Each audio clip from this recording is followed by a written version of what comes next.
Professore, oggi qui ad Agrigento per portare avanti e spiegare un po' la ristrutturazione di questi locali, ma locali che diciamo quale sarà il futuro, è questo che ci chiediamo in un momento in cui la città purtroppo registra sempre dati negativi. Ricordiamo anche gli ultimi dati del Sole 24 Ore che vede Agrigento al 90° posto.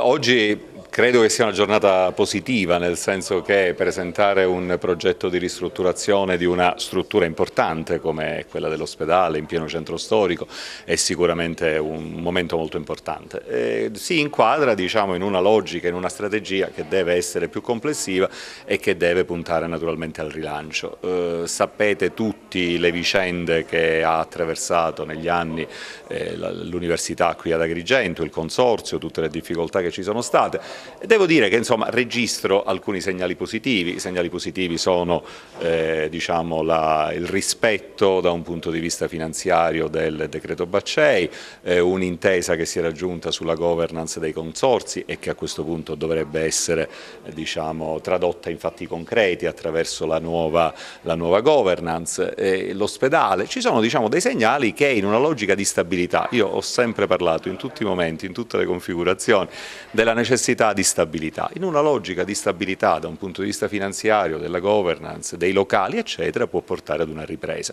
L'interesse naturalmente nostro su Agrigento è confermato, è un bacino estremamente interessante, quindi 2018-2019 è partito, parliamo del 2019-2020, nelle prossime settimane in funzione di tutto quanto quello che ho detto in precedenza valuteremo quali corsi si potranno fare. Certamente devono essere dei corsi che siano dei corsi attrattivi e importanti e che siano dei corsi di ambito generale, perché forse uno degli errori diciamo, che si è commesso anche nel passato è stato quello di pensare che l'offerta formativa dovesse essere esageratamente specialistica, quindi con numeri troppo limitati, mentre invece i corsi di cui Agrigento ha bisogno, come ne ha bisogno Palermo, come ne ha bisogno qualunque altra sede, sono quelli che interessano a grandi quantità di studenti, quindi corsi generalisti. Su quelli punteremo, ci ragioneremo, diciamo, i nuovi corsi per il 19-20 devono essere progettati entro ottobre, quindi sostanzialmente saranno quelli le settimane e i mesi in cui lavoreremo.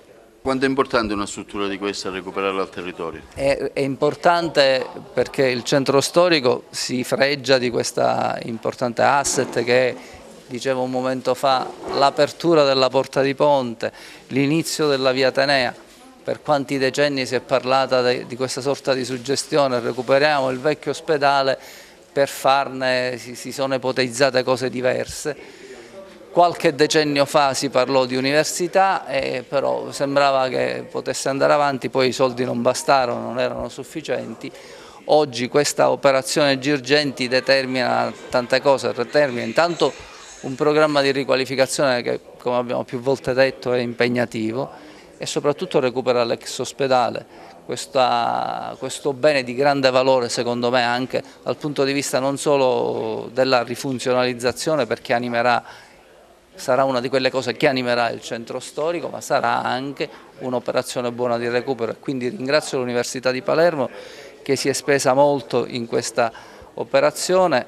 L'esito finale del restauro, a ragionare sulle relazioni che sono state poste, sarà di sicuro valore, quindi per noi, assieme all'altra operazione che presenteremo un po' più avanti, che è quella delle officine culturali, che verrà sempre all'interno del centro storico in un ex cinema, può costituire quei due elementi che segnano momenti di aggregazione e soprattutto di vivacizzazione culturale. Si presuppone quindi che l'università torni al regime normale, insomma, perché io distinguerei le due cose. L'Università di Palermo, dentro le sue logiche della didattica e dei corsi di laurea, si determini come ritiene di determinarsi. Saprà di avere adesso questo bene che può essere utilizzato a diverso livello come sede periferica.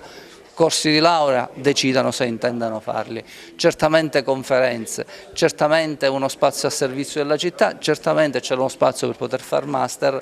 Il consorzio universitario dovrà vivere autonomamente, come sempre dico io, di vita propria, che si può legare certamente all'Università di Palermo, ma vanno indagate tante altre piste. Credo che il prossimo futuro vedrà la nascita di corsi di laurea che non si appartengono all'Università di Palermo.